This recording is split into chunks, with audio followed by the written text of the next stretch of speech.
Hi, Facebook live stream audience. Welcome. We are having fun here today. You're you're backstage with Change It Up with Paula Shaw Radio. Oh, should I come back in? Yes. Yeah, my bad. Hi, Facebook. So my partner How in are you? crime here today is Matt Sanders. He's a marriage family therapist, and you're going to be meeting him in just a little bit. But right now, I'm going to have him exit stage right. In this very awkward way. I will be going over here. Hi, folks. All right, and we are going to get ready to roll the show. Now, you can't go too far because you have to be able to reach that button. Oh, all right. Let me get my head and my mind together here. Whoops. Got to clean the glasses. So thank you for joining us. And remember, you're backstage. So this isn't going to be some perfectly produced video production. You're seeing what it's actually like when we are creating a radio show. So you'll see us in between segments, chit-chatting, probably giggling a lot because we have a tendency to do that. But I'm so glad you're with us. So welcome. All right. In just a moment, we're going to start this show. Okay. All right. If you wouldn't mind hitting that button, sir. Not at all. Welcome to Change It Up with Paula Shaw Radio. I am delighted to have you here with me today, and we are being brought to you by Sherry Blair, the financial consultant whose passion is helping women to grow beautiful financial futures. She's all about educating them so that they can spend their money and use their money wisely and make it last.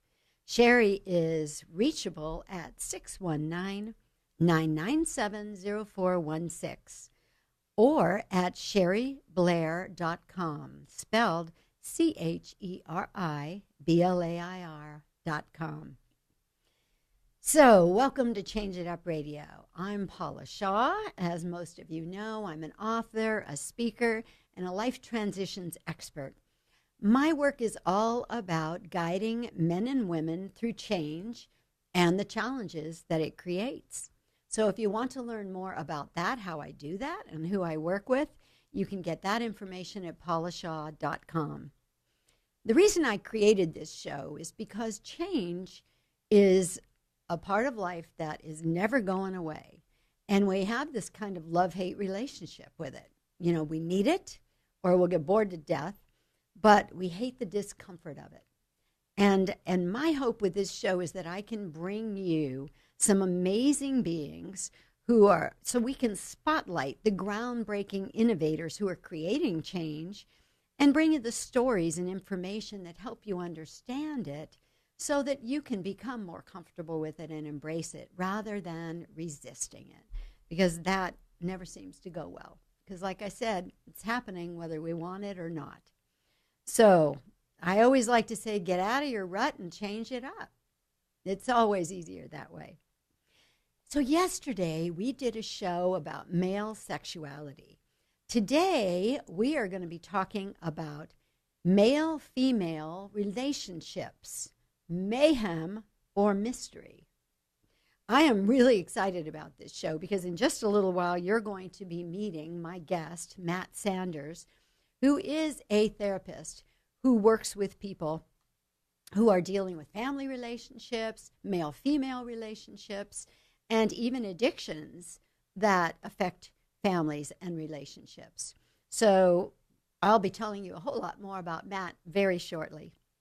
But we're dealing with a very interesting and kind of strange time right now because, you know, the Me Too movement and Time's Up, it's in the news almost every day. You know, women are making a stand about not allowing any kind of harassment, any kind of dialogue at the workplace or even in the home or among friends that makes them feel in some way marginalized or objectified.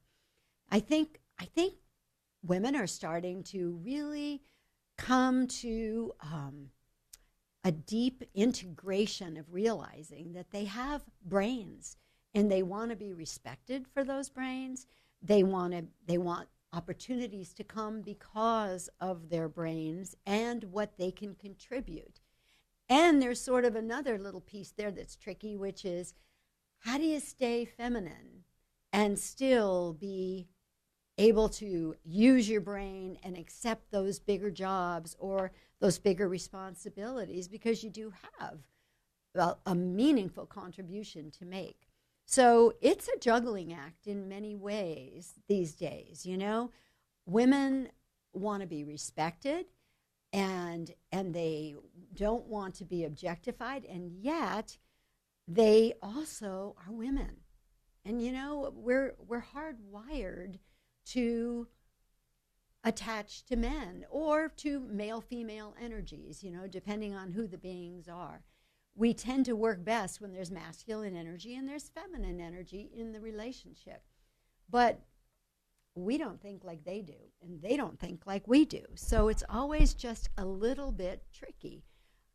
I once did some training with a woman named Allison Armstrong, who has a wonderful program called Understanding Men, Celebrating Women. And after realizing how differently men are wired from women, I kind of walked away going, whoever came up with this idea that men and women were supposed to be together?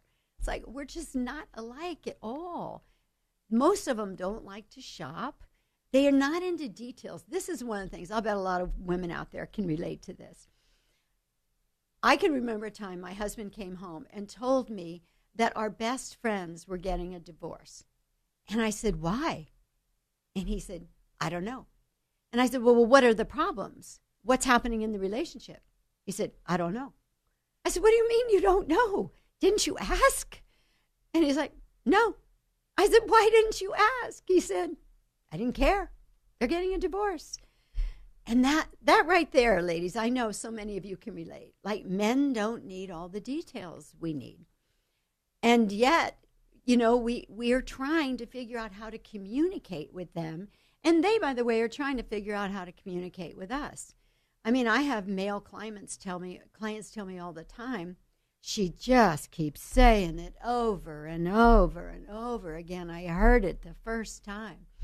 And I was just this morning asking a female client, why do we do that?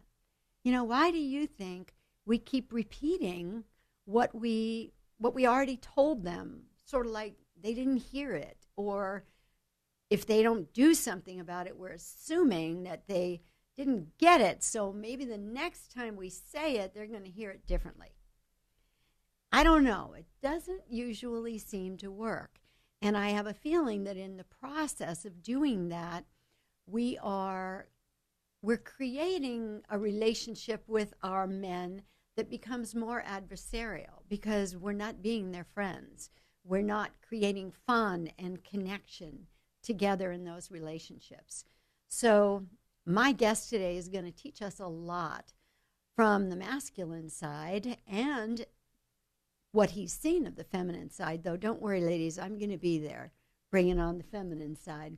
But we're going to find out better ways to bring men and women together in relationship, better ways to learn how to talk to each other, I think, how to respect each other. That's a word I really want to talk about for a second, respect. Because a lot of men are saying to me these days, I don't know what it's okay to say and what's not okay to say. I mean, I'm afraid to tell a lady at work that her outfit looks nice. And I think maybe one of the simplest things to keep in mind is that if what you're saying is respectful, and that goes both for women and for men, if what you're saying is respectful, it's probably going to be well received. But if what you're saying isn't, if it's insulting, if it's degrading, if it's kind of treating another human being either like they don't matter or they don't have a live brain cell, then it's probably not going to be well received. So that word respect might be just a great kind of litmus test of whether or not what you're about to say is a good thing to say. And the other thing we also want to keep in mind is that our communication and our conversations are what lay the groundwork and set the tone of the relationship. So if we're not respectful, if we're not into honoring the partner that we're speaking with, whether that's a colleague at work or someone that we're in a relationship with, we need to remember that we're humans, and that I think if we talk to each other in a kind, respectful, loving way, we're pretty much going to come out okay. I think that if we keep those things in mind, the rest should fall into place. But there are some questions that we're going to be considering in our next segment with Matt Sanders. And those questions are going to be issues like, are men frustrated about not knowing exactly what their place is these days? Are men's frustrations coming out in anger, violence, even sexual violence? Do men feel needed? Or are they having trouble finding where they fit in? How can they deal productively with feminism? Why do men turn to porn? And are women also turning to porn? In yesterday's show, we discussed pornography addiction in depth, and I was pretty amazed to read the statistic that 98% of married men have looked at porn in the last 6 months. And the statistics about women who are also engaged in porn use, not necessarily addiction, but use can lead to addiction. Those were really incredibly high too. So we need to look at what's happening in relationships that we're not connecting enough with each other. How does one get comfortable with vulnerability? Because that seems to be an important key. And how can men and women work together to make things better? These are some of the questions that I'm going to be talking to Matt Sanders about when we come back from this break. So don't go away, because let's see what he has to say about how men and women can do better in connecting with each other and in creating happy, productive, supportive relationships. Okay, we'll be right back with Matt Sanders. All righty. Yeah. Thank you. Yeah, push the red one. Yeah. And now the white one. And now the red one again. Okay. And roll on over here, sir. All right. It's a lot of button pushing. I know it's a lot of button pushing. Wow. So Facebook live streamers, thank you for hanging with us. And I'll put that right there. All right. So how's this piece work? Oh, okay. it's going to come to you. So you sit so you're comfortable. Okay. So yeah, you're in the shot. So all right. Since we're going to probably want to be looking at each other a little while we're talking, you want to just, because you want to have that so that it's really, when I, like, even if I'm looking at you, so see new. how this is close to my mouth. I got it.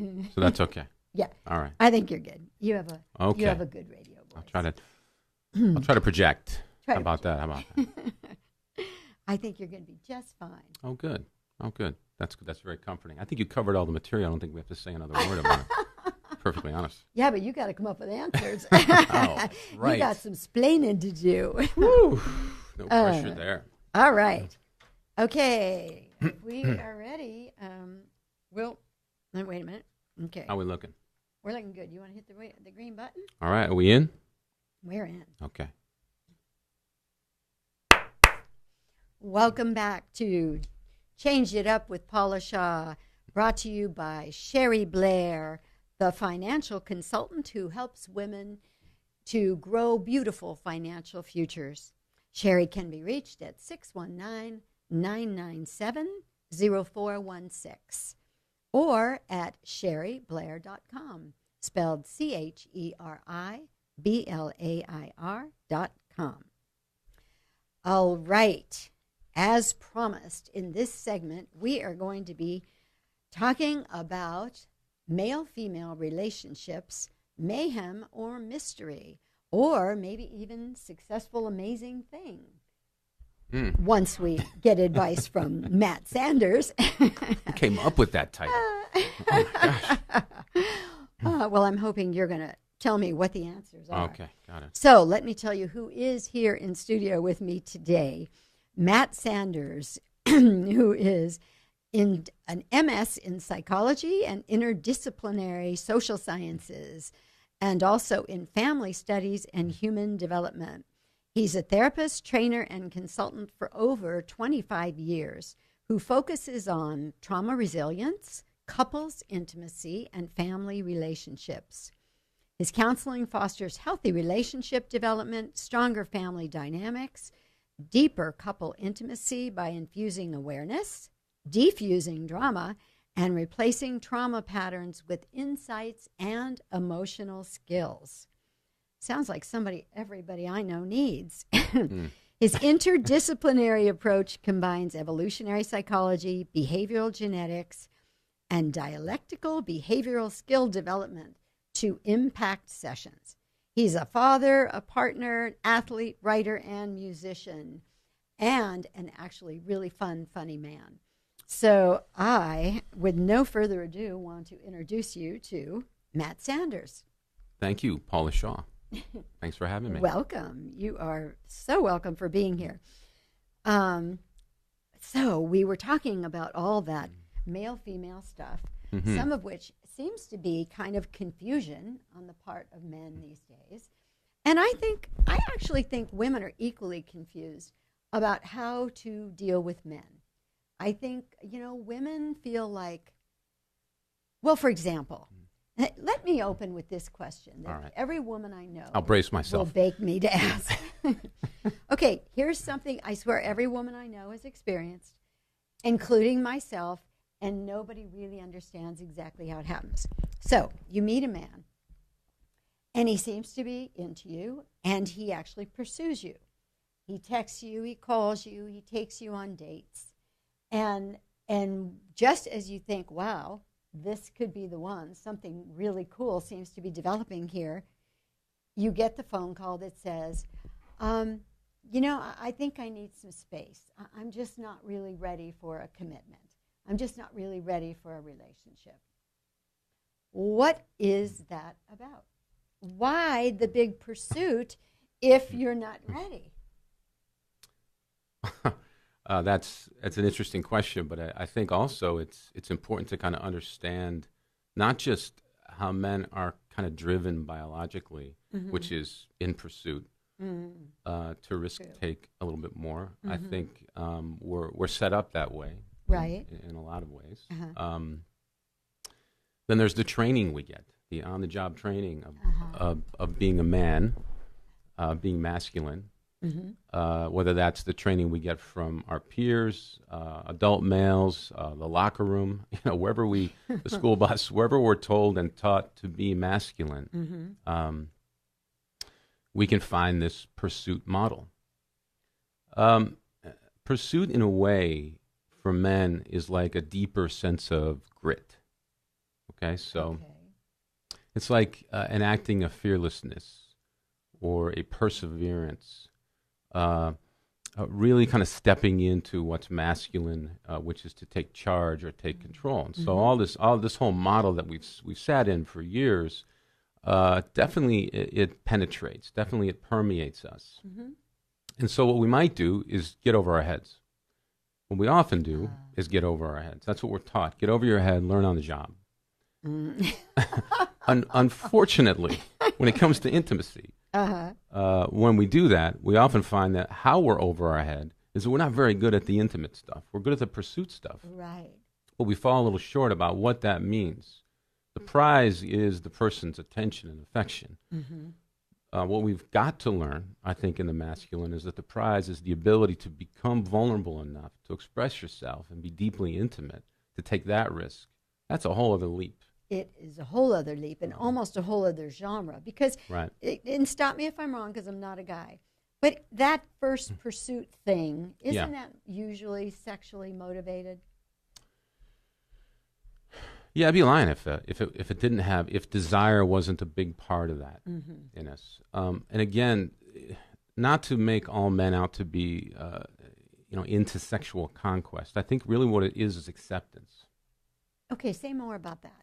Well, we're looking to be accepted for who we are. Mm-hmm. So very often we put on a show of who we're not. This is the irony. Ah. We're trying to connect with someone at a level where we and less more in the listening mode and trying to hold. I think as men, we're really good holders of emotion. We can really contain emotion well. But when it comes to that emotion rejecting us or maybe not complimenting us, losing our balance a little bit, like I said, getting over our head, feeling intimate, but not really sure where the other person's coming from, we might be in the action of severing before we find out the answer as to whether or not we're going to get what we're looking for. So it's sort of like cut your losses and run because you're feeling a little uncomfortable. Yeah, they say it's a fear of intimacy for men, but I think it's deeper than that. I think it's not an actual fear of intimacy. As men, we can be very intimate, actually, with each other, very close, very connected, good friendships, really listen to one another. I don't know if you've ever seen two men who care about each other talk to each other. Yeah. But it's quite amazing. I think a lot of women watching go, why can't you do that with me? Yeah. Yeah. Similarly, when men are watching their wives or a significant other talking to another woman, they do the same thing. Why don't we share like that? Yeah. And it's more a lack of practice than it is a deep lack of understanding. We are different creatures. Make no mistake. Amen. Yeah. Amen. Truly different. Even sort of biologically watching the brain work and think, we're quite different. And yet we're drawn to each other. So we got to figure out how to make this work. And you used a word a minute ago, vulnerability, that I think's pretty loaded. It's a pretty loaded word for a lot of men. I mean, a lot of men I know, vulnerability, is like saying, let's pull your tooth right now, rather than with no anesthesia. No, not at all. Yeah, it's a deep fear of weakness. It just doesn't fit in the playbook. Right. Men don't see how being vulnerable actually translates to courage. We haven't sorted that out yet. Yeah, and yet that's exactly what being vulnerable is the most courageous move. Right. And as a woman, when a man is vulnerable, my God, that's so bonding. That's so. Right. Its impact is not lost, I think, on most women. Obviously, we can't speak for everybody. In right circumstances, I think, too. Right. This is the other interesting thing, is that women are initially attracted to confidence more than anything else.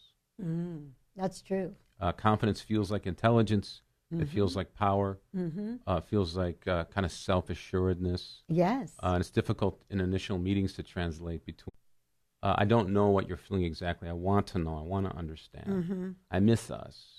I miss, I miss you. I miss us together. I miss us in our life. I miss us in our bed. To be able to say that kind of thing to a woman can be a very deep and connecting thing. Oh, yes. But it's very difficult to get there because you got to earn the trust of intimacy. So I think that's what we're talking about today is how do we sabotage that trust with things like porn and addiction and, affairs, all that stuff that seems to be the currency of the masculine world right now. Yeah. And it's becoming a very equal opportunity world for women. In this Me Too movement, as women are standing up into their power, one of the things I've learned over the years is, I worked helping to run a rape crisis center and a domestic violence center, and doing some very heavy work with offender treatment.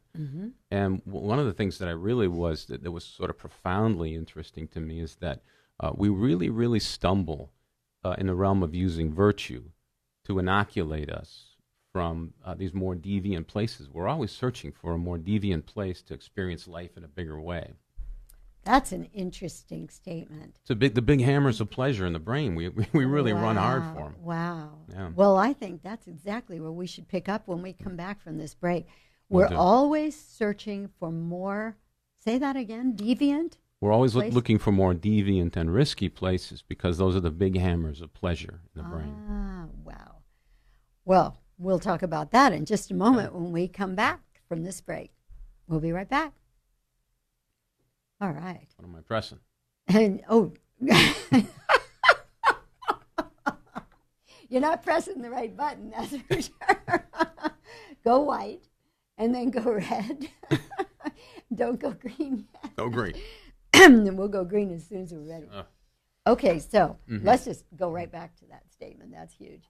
Okay, we will. You ready to talk about that? Yeah, let me take a moment. Yeah. And I'm going to be sure I've got Sherry's info up here. Oh, you got to get that to Todd. Okay, I don't. Oh, no, I do need that. I don't need your bio anymore. Skip that. Except therapist, trainer, and consultant. Can I just say that when we come back? Sure. Therapist, trainer, and consultant for over 20 years. Where am I? There we go.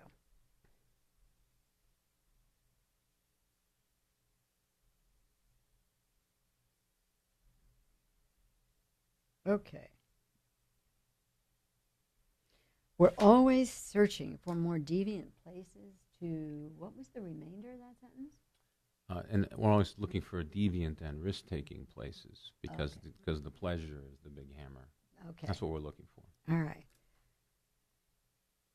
More deviant and risk-taking places. I don't know why that won't stick in my brain. I'm like, what? Okay. All right. All right. Wait, the Sherry. I should just put it on here. Let me do this. You need to... the Get phone Sherry in number. Yeah. We got to make sure. 997-0416. Okay, we're good. Got okay, it? if you'll hit the green, Got it. we're good to go here. Welcome back to Change It Up with Paula Shaw Radio. We are brought to you today by Sherry Blair, the financial consultant who is empowering women to grow beautiful financial futures. Sherry can be reached at 619-997-0416 or at sherryblair.com, spelled CHERIBLAIR.com. All right, we're talking about male-female relationships, mayhem or mystery, or is there a way we can ever make them work? And in our last segment, Matt Sanders, my guest today, who is a therapist, trainer, and consultant for over 20 years now, working with couples and families to create better relationships. He just made a statement that kind of blew my mind. And that statement was, we're always looking for deviant places. I better have him repeat it. We'll try it again. My mind is that blown. We seem to be looking for we're in pursuit of some deviant, kind of out of the box experiences, highly charged novelty, risk taking. In these places, we find that the pleasure center gets hammered much harder in us, and as pleasure seeking, maybe even bliss hunting people. In this modern world, there's a lot of places we can get that. That's Just turn your true. phone on. You can find it almost anywhere. What it really does is it distances us from the closeness of real or genuine connection. One of the things that came up in yesterday's show about pornography addiction is that many young men, 18 to 30, who are addicted to porn are finding that they can't even function sexually anymore with a real life person in a room together. Yeah, that's an interesting phenomenon, right? You would think, and a lot of men would sell it as, if you don't use it, you lose it. You can't expect yourself to perform sexually if you don't know how or what you're doing, or if you haven't practiced or rehearsed or so on and so forth. Right. I think that the selling of this idea is ludicrous, but it seems to be a pretty heavy industry out there. Yeah, for sure. And I think that, we were talking earlier about, you said something really interesting, I think, about how men have to kind of show up confident and with bravado initially in the relationship, because women really are attracted to that, and that's kind of what they're expecting. Right. But then at some point, if they can't get comfortable with vulnerability, the relationship's really limited in how it can grow, right? Yeah. And how do they know at what point they can do that. There seems to be confusion about that because I think some men never get to that point of vulnerability. Yeah, it's if you think about what you were commenting on porn and how attractive that is to male culture specifically. Mm-hmm. There's no risk in it. That's true. I mean, there's a risk of being caught, Mm-hmm. but more and more, the more it's accepted, the more it's normalized. Mm-hmm. We find ourselves in these highly risky sort of internal experiences without the external risk of being rejected. Right. So I can get what you call a supernormal experience, what they call, I guess, what ethnobiologists would call like a supernormal experiences, which is what is that exactly? I think that was coined from a study that was done more recently in Science magazine Mm-hmm. around. I think what it was. There's a Nobel Prize winning researcher who studied the sticklefish and saw that the males who would mate guard would normally kind of attack or fend off a rival male in the competition of mating. Mm-hmm. So they put a surrogate thing in, like a disc with a big red mark on it, and floated it on top of the water. Uh-huh. It looked like an alpha stickle fish. Uh-huh. And so spent a lot of time and a lot of energy attacking this thing Yeah. and not fending off the rival males, kind of the normal competition, Uh-huh. because they were sort of it was a super normal experience around them. Mm-hmm. At the end of the day, it's not unlike the supermodel experience. These you're searching for these very unrealistic relationships, where women are constantly ready and highly orgasmic, and never rejecting you. And this is Always what looking you're perfect. doing. Yeah, everything's right, all No lined tummy up, fat. right? And they never say a discouraging word about you. You've not been criticized once by this person. And so what happens? You get the supernormal experience that creates the anxiety of being in a normal relationship. Oh, I see. And so now rejection is, you really get hypersensitive to rejection or criticism, because your other two-dimensional girlfriend, she doesn't talk to you that way. That's right. So you don't have to solve problems. But this is the real grit of intimacy that creates that depth and that love, is to sit there and be able to do conflict. Well, I always thought that it's really about doing conflict in an intimate way. Mm-hmm. That's what really creates the incredible deep connections. That creates the trust, and that creates the really wild and intense and really kind of wonderful sex between a couple. To be able to have that trust, to have had an argument before and have done it really well, to have looked into each other's eyes and had some forgiveness about the misunderstanding. That doorway that kicks open, that's the vulnerable doorway that leads to intimacy, and that's the fuel for it. But it's hard to teach it because it's just so easy. Yeah. To get on board with porn or your bottle of whiskey or whatever else is so available. easy to do something instead of what Yeah. you just described, right? Right. Yeah. Right. And there's no training for it. No. That's I know. the other piece. I can't tell you how many times I'm sitting in sessions with couples, Right. and somebody's complaining about something, and I say, or even if you're seeing them alone, Yeah. someone complains, and you say, "Have you talked to her about that?" Yeah. No, I haven't brought it up. Right. And I'm like, you haven't brought it up. This is like a central issue you tell me is draining you, Yeah. that is making your life miserable, but you haven't brought it up. Well, I don't want to start the fight. I don't want to get her upset. And that's the thing. I think it's the avoidance. In fact, I've been talking lately with a lot of clients, men, who all have been saying the same thing, that they have no issue at all with telling that little white lie to avoid Right. her getting upset. Right. Right.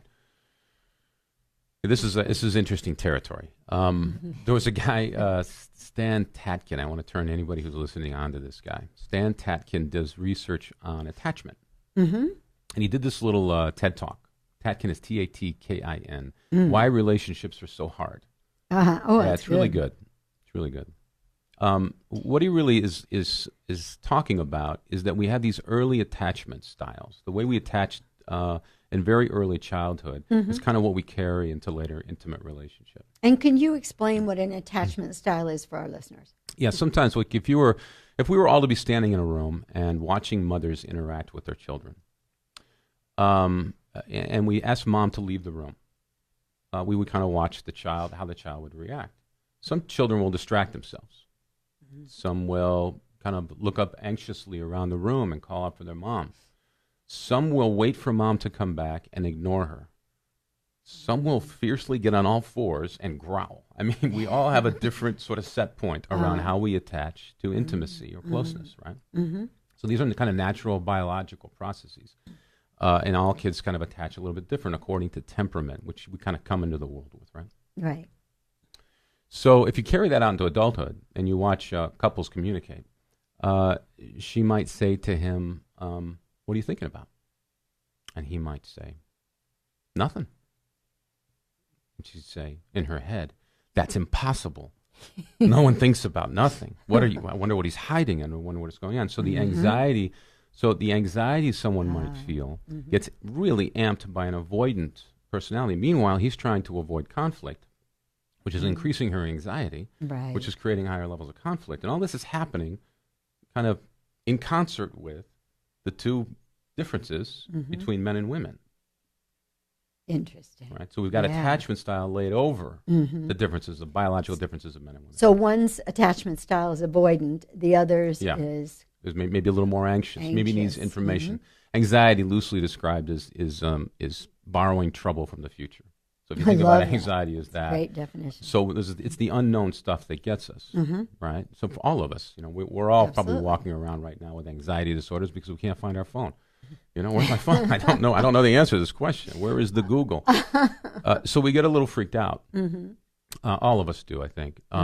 But for men, the avoidance of conflict is probably a primary goal in their lives. Yes. The pursuit of probably the pursuit of desire, the pursuit of success and confidence, and these things are very high in men, and the avoidance of conflict. Men do conflict elbow to elbow at a bar. They'll have a conversation, won't even look at each other. Yeah. And a lot of this has to do with the arousal in men. Before I worked as a psychologist, I bounced at bars. This is kind of part of how I got through college, right? Men don't do this.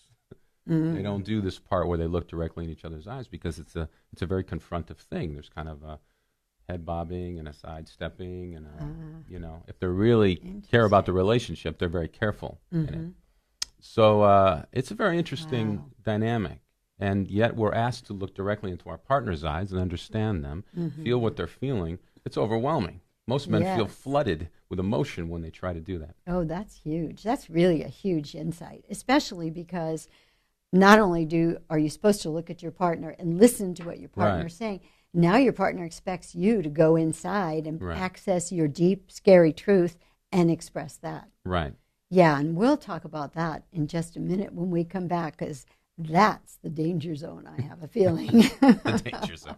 We'll be right back. Okay, let's just keep going if you're ready. Sure. Which one am I pressing? Go white, then red, and in one's green. Okay, so when we get to, this is the fourth segment already. You see how fast this is going? Moving along. I know. Let me just get my notes for ending the show so I have those ready. Whoop, not there. Wow, we did march this baby right along. We got through it, huh? Live stream listeners, we're already at the last segment.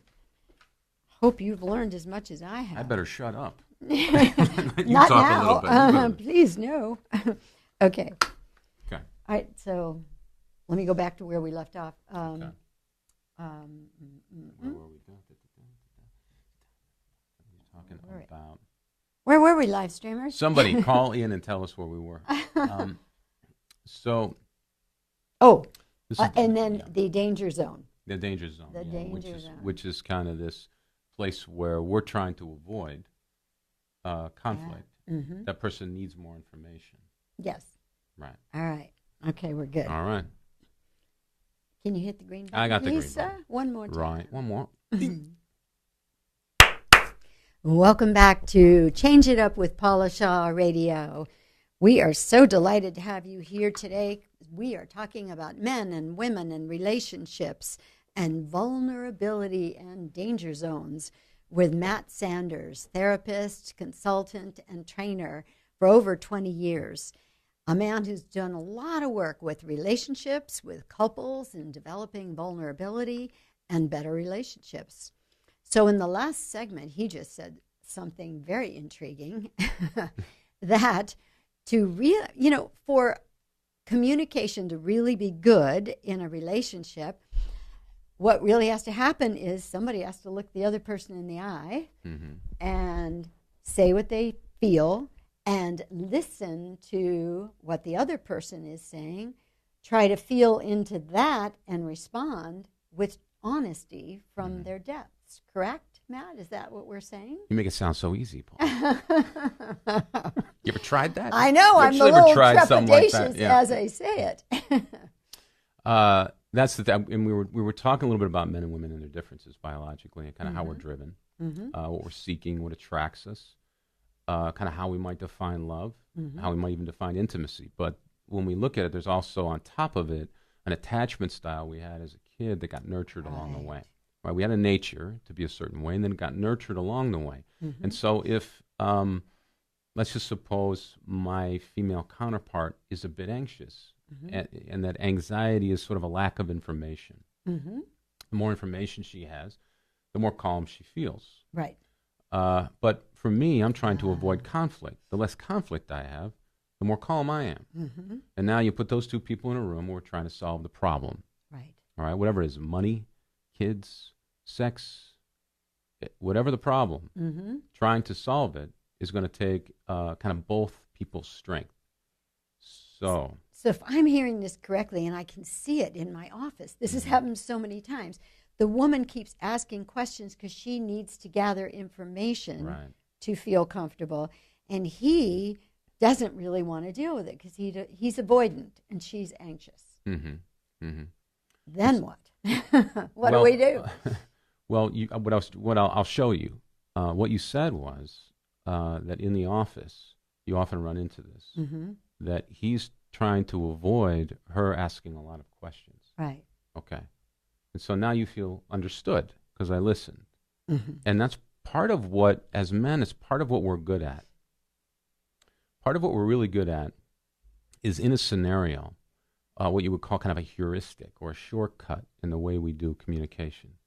So if you're saying a lot of things, I might be able to pick out a few of the important things and say them back to you. So what I heard was, and just sort of kind of reduce it or distill it. In doing that, the person feels very heard, and now we know what we're talking about. Right. So it's just an old trick of reflective listening, but it's even more specific than that. Because if I can drop another layer and say, yeah, that's difficult, and attach an emotion to it, that must have felt really difficult or really uncomfortable. Now there's a deeper level of understanding. It's anchored in an emotion. Absolutely. And so this is what you call intimate power. And we don't practice it much because it takes energy and effort and time.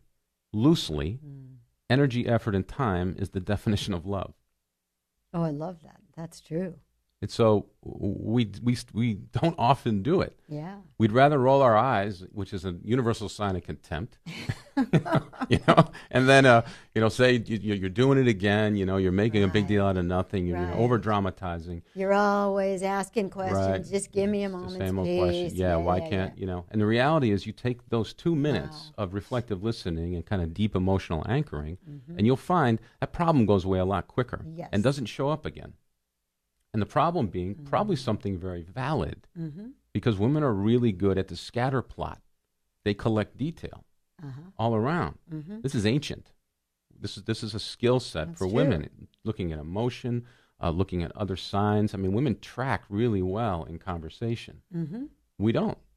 We're usually avoiding. Right? So just and like single focused. Yeah, maybe not on the conversation. Right. Yeah. So our brains are wired a little different. Right. How are we doing on time? Do I have time to tell another a quick research thing? Oh, you do. We've got 5-6 minutes. 5 or 6 minutes. I'll make it quick. No, yeah, go ahead. So they did a study in MRI, and they asked men and women questions, solving math problems, any kind of science question, any kind of history question. And then they asked, between each question under MRI, where they're kind of doing a brain scan, they were asking them to take a minute or clear their mind.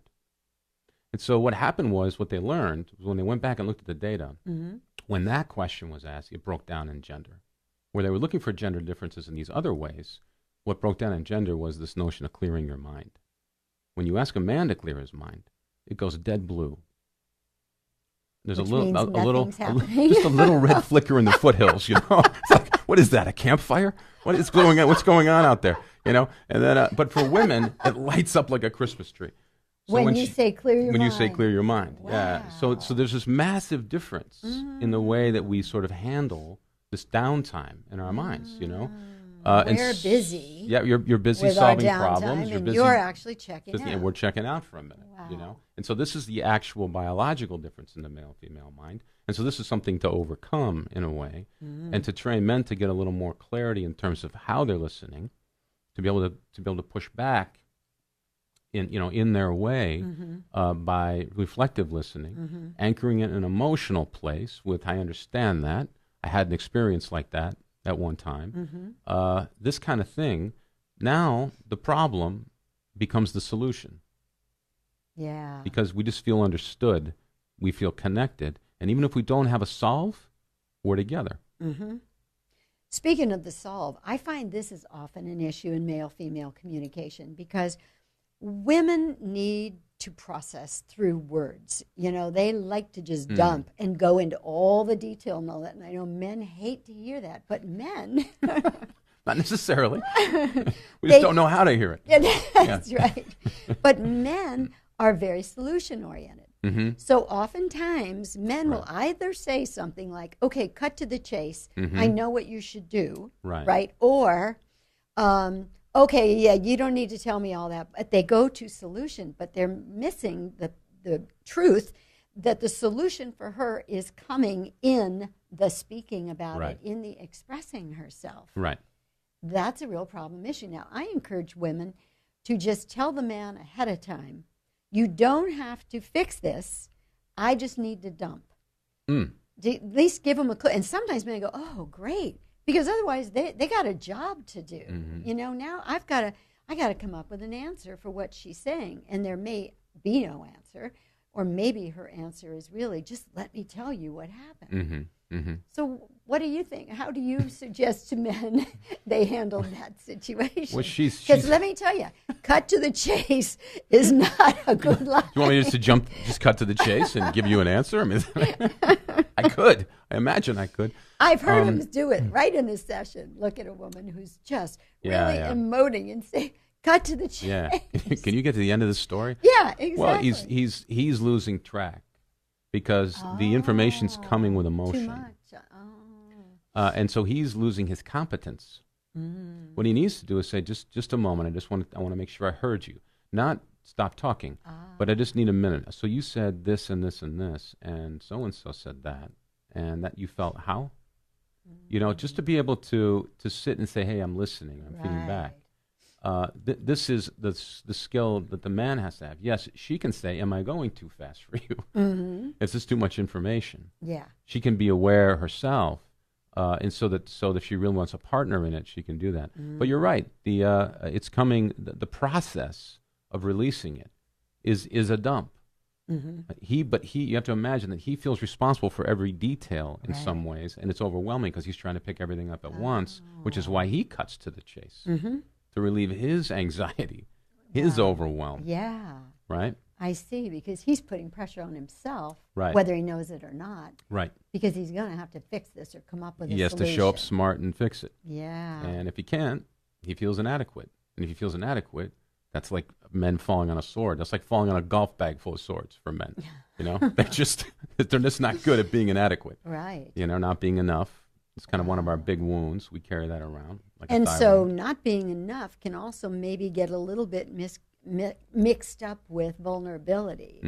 Like men maybe don't want to go to vulnerability because that makes me feel like I'm not enough. Right. Like I should be able to handle this, or I should have been on top of it, or I should be able to know how to fix it. Right. So that's a tricky, slippery slope. And that is a slippery slope that I think we need to discuss in another show, Matt All Sanders, right. We'll get because in another show. this male-female stuff is huge. Yeah, it's bigger than we think. It's huge. Yeah, it is. Yeah. And it affects everybody out there. True. Because Very whether you're working with men or women, or you're living with one, or you have male or female children, we're looking at these dynamics in everything we do. Wow. Yeah. Well, I have to thank you because you've opened my eyes in a lot of ways. And good. ladies, I hope that he has given you a deeper understanding of what's actually going on with your men, and men, you with your women. Very So, good. all right, I want a commitment Thank you. to come back. Another commitment. Oh, boy. Uh-oh, we better talk about All right, let me commitment take a moment. phobia Yeah, next that'll be time. the next topic for sure. And All right, thank you, thank you. Paula. I appreciate it. Thank you It's for very nice. being here. And thank you to our listeners. We are so happy to have you with us. You can catch us every Saturday and Sunday evening at 7 o'clock on AM 1170 The Answer, on all major podcast platforms, including iTunes, Libsyn, Omni, and SoundCloud, on 15 terrestrial radio stations across the country, including iHeartRadio and Blog Talk. And if all of that you cannot remember, don't worry. You can just ask Alexa. So for more information about our show or me, go to changeitupradio.com or paulashaw.com. Oh, and where can they find you, Matt Sanders? Down on Cedros Avenue in Solana Beach. Is there a phone number? My number is 858-366-2104. All right. You All right. heard it. 858-316. 366 366 2104. 2104. All right. All right, and like our Facebook page and Instagram pages, Change It Up Radio. Thanks for being with us. See you next time. Thanks again, folks. Bye-bye. And we're out. And we're out. Thank you, Facebook people, for being with us. I hope you had as much fun as I did, and we will see you next week. And I am just going to come around here. Would you like to say goodbye to the folks? Bye, folks. Hope to see you again soon. Take care out there. Good luck with your relationship.